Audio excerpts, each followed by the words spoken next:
What is up, space noids, earth noids, and everything in between? I am just a simple new type, and we are back for another flight into the 1-year war. Last we left off, Amuro found the Operation V manual and decided to hop into the Gundam after witnessing Frau Bo's family getting horrendously massacred. Also be sure to like this video, I hear that is how one achieves the status of new type. The Gundam starts to slide off the flatbed truck. One of the Zaku pilots notices and goes for the attack. Amuro quickly reviews the manual and unleashes his Vulcan cannons on Zaku. It backs off. They are taken aback, as Zeon thought Operation V wasn't fully assembled yet. Both Zakus continue their attack. One gets close with the Gundam, but uses melee to throw the Zaku across Side 7. Amuro rips off his dangly bit as well. The other remaining Zaku begins dashing towards the Gundam, but Amuro gets the upper hand and takes down the Zaku with his beam saber. Suddenly, Side 7 is attacked by the Falmer, Char's Musai-class ship. As there was no real crew on board during the assault, White Base is ill-equipped for this attack. Captain Cassius himself manned a turret. While he was manning a turret, a missile lands near his turret, blasting him out of the gunner chair. However, when found by Ryu Jose, he was badly injured as he was hit with shrapnel. Amuro saves Frau and the kids, and they all regroup at White Base while Amuro continues his assault.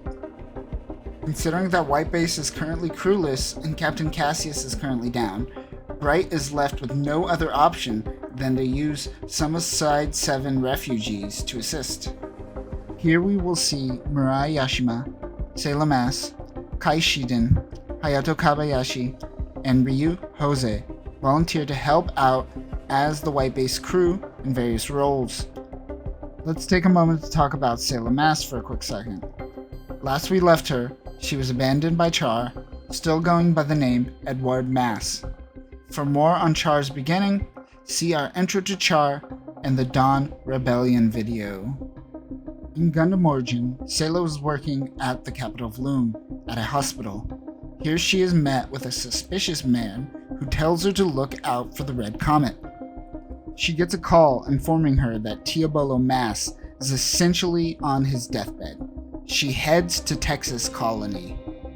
This was bad timing on her part, as the colony was under attack under the assumption that Texas Colony was pro-Zeon. The Tiabolo estate gave shelter to the people of Texas Colony, but when rioters came to attack the estate, she whipped out the Winchester and defended her home. We are starting to see the fighter that is Sailor Mass. She then transfers to Side 7, where they are in need of medical support. During the Side 7 incident, she is taken onto White Base, where she tends to the injured and tries to find more hands to help her. Kai Shiden has the face of someone you could slap. Hey! He is quite apathetic and sarcastic and often criticizes the 1-year war. Hayato Kabayashi is a prideful and stubborn man whose family was all killed during the attack on Side 7. He will be quite the asset in battle, and we will even see him destroy a Paolo-class ship in this video. Ryu Jose was a cadet test pilot when Side 7 was attacked.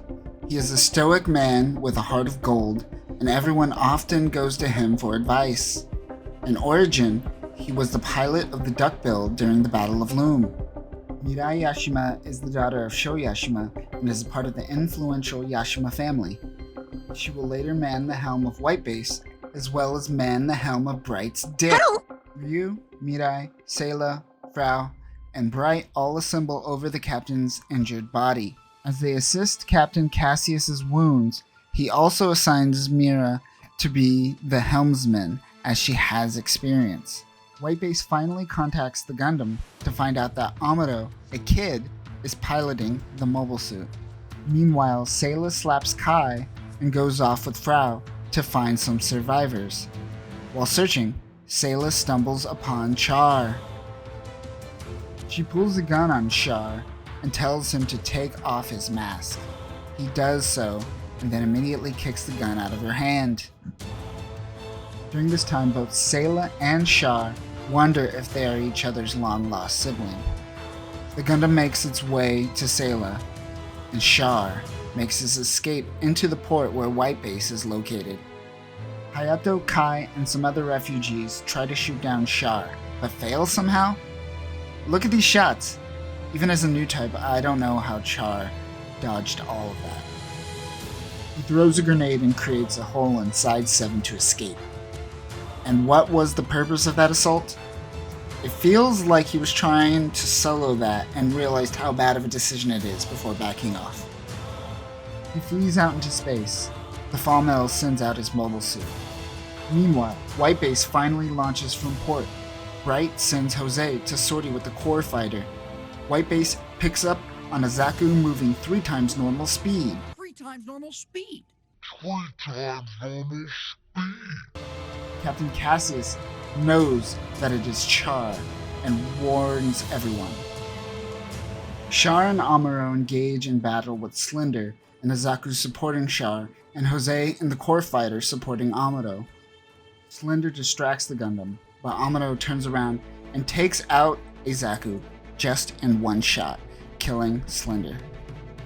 Amuro's energy rifle is depleted, and Char takes this time to retreat.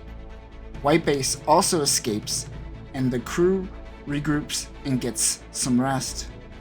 Char requests 3 new mobile suits from Dozel Zabi, but he only gives him 2. A Paolo-class ship will come to resupply the Falmer. During this time, White Base takes note that a ship is approaching Char's Musai-class ship, but they are unsure if it is a heavily armored ship or something else. So the crew decides to take a vote. Either flee directly to Luna 2, or take the opportunity to lead an assault on Char's ship while they are vulnerable. The crew decides to attack. Amuro launches in the Gundam, and Jose launches in the core fighter. Kai and Hayato man some turrets on White Base. The Falmer engages with the Paolo-class ship for resupplies. While sorting, Amuro comments to Ryu that they should stay low to not face the sun. We are starting to see his new type abilities slowly creep out. Amuro and Ryu go for the docking Zeon ships.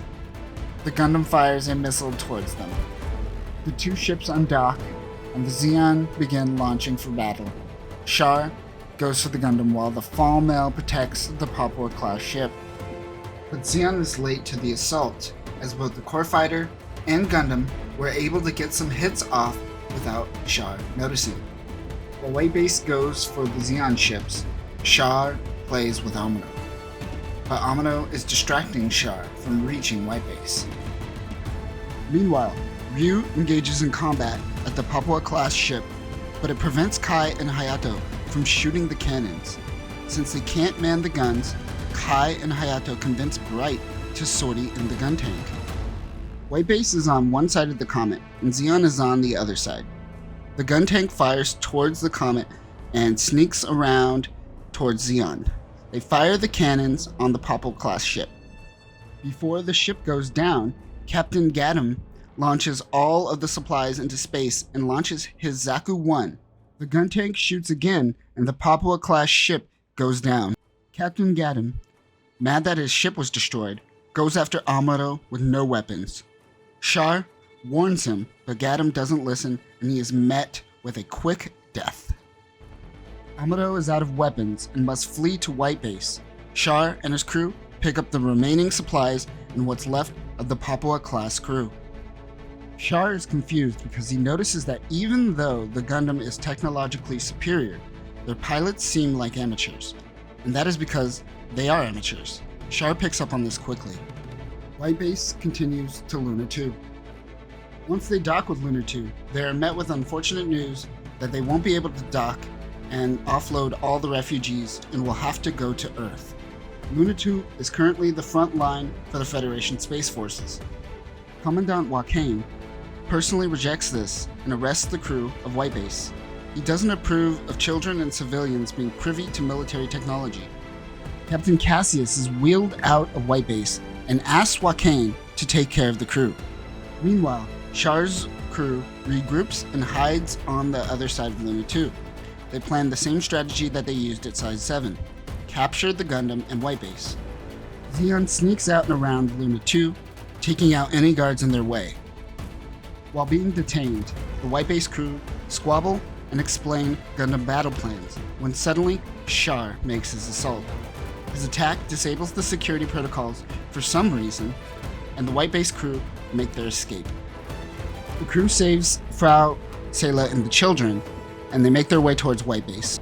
At Luna 2, there is currently a Magellan-class ship and White Base. Char's initial attack led the Magellan-class ship to launch, which is exactly what Char wanted. He planted bombs at the dock and blew charges when the Magellan launched. It crashes and blocks the Luna 2 docks. The crew attempts to break White Base out of its locks, but they are met with Commandant Joaquin. While arguing with Bright, Captain Cassius Skypes Joaquin. He tells the Commandant that they are the most qualified to operate White Base, and that Cassius will assume all responsibility if anything goes wrong. Joaquin agrees and allows the Gundam to launch. While the Gundam is fighting, the White Base is blocked by the crashed Magellan-class ship and can't launch. Joaquin allows White Base to destroy the Magellan. While Amuro fights Char and another Zaku, Bright tells the Gundam to get away from the port. The White Base fires its particle cannons. The attack takes out the Magellan-class ship as well as a rogue Zaku. Char throws his axe and bails to the Falmer. They make their escape. Luna 2 is safe. On White Base, Bright tells Captain Cassius that they succeeded. But when he looks over, he notices that the captain has passed away. Commandant Joaquin allows the White Base crew to leave and head to Earth. Joaquin comments on how in war we bring people too young in while also losing those who have so much more to give. On White Base, the crew have a funeral for Captain Cassius. He is nobly launched out into space. Amuro wonders where his dad currently is. And that'll do it for this episode. We are starting to see the cat and mouse game that occurs between White Base and the Falmer, which is why the 1-year war is so rich in history. Much of the war is happening around them, and we have so much more stories that could be told during UC 0079. But let me know what you think of this video. Give us a like, and I will catch you next time, new types, where we will head to Earth.